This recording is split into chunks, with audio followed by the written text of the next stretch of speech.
Hi. Someone asked me this question, right? How to lead a remote team, right? How to lead a remote team. And today in this video, I'm going to share with you 3 specific things that you can do as a leader to lead your remote team better.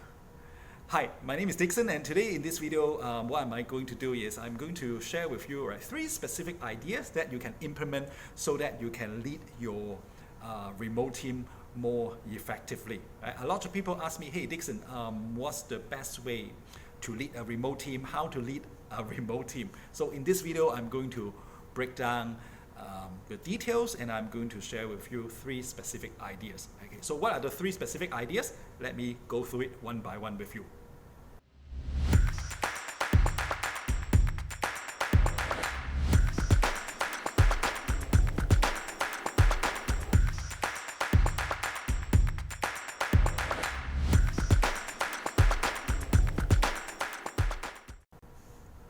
Number 1 is what I call lead with energy. Lead with energy.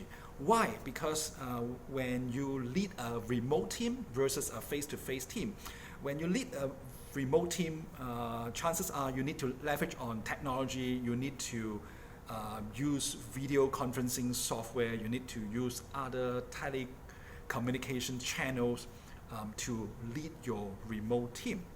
And compared to face-to-face, our human energy kind of like diminish, right, over the virtual platform, right, over the video, right? So for example, right, if you and I in the same room, same conference room, right, you can feel my energy, let's say at 100%, right? But in a virtual environment, right, there will be energy loss, right, as I communicate through the different platforms. So maybe in a virtual environment, you will be only be able to receive 80%, right, of my energy, right, compared to a face-to-face environment. So that's why it's absolutely important for you as a leader to lead with energy, right? So when you run your team meeting, make sure that you show your energy, show your enthusiasm, show your passion, because your team members in a remote team, right, they want to follow a leader that shows energy, right? So that's the first idea about how to lead a remote team.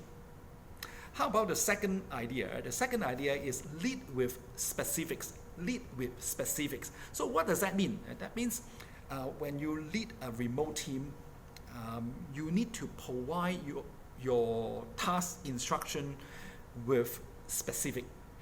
That means you need to give some specific instructions, specific templates, specific process to your team members so that they will know exactly what to do. Right? So for example, if you're managing a product team across different geographic location, and different people may interpret the term differently. Right? So for example, in US, right, people call this mobile phone as a cell phone, but in Europe it is called mobile phone. Right? In Asian countries, some call it the handphone. So even though we're talking about the same concept, but different people in different locations, right, they might interpret it differently. Okay, and also the team members in a remote team environment, okay, they don't have the face-to-face hand-holding experience, right? So sometimes they need something specific, they need a template, they need a checklist, they need something tangible and specific, right, so that they know what is your expectation. Right? So that's the second ideas in terms of how to lead a remote team, is to lead with specific, provide specific instructions, template, checklist, so on and so forth. How about the third ideas of how to lead a remote team? It is about lead with a global mindset. Lead with a global mindset. So what does that mean? Is that means you need to look at your team,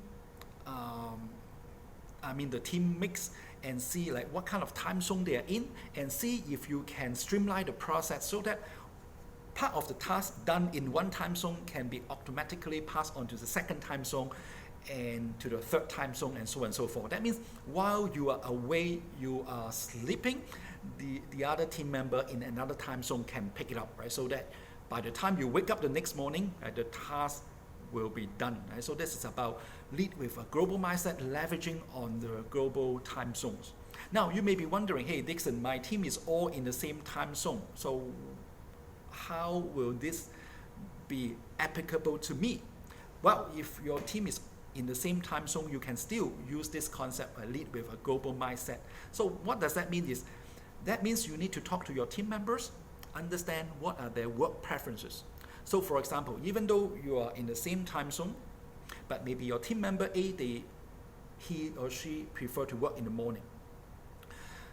The team member B, right, maybe he or she prefer to work in the later part of the day, right, work in the evening.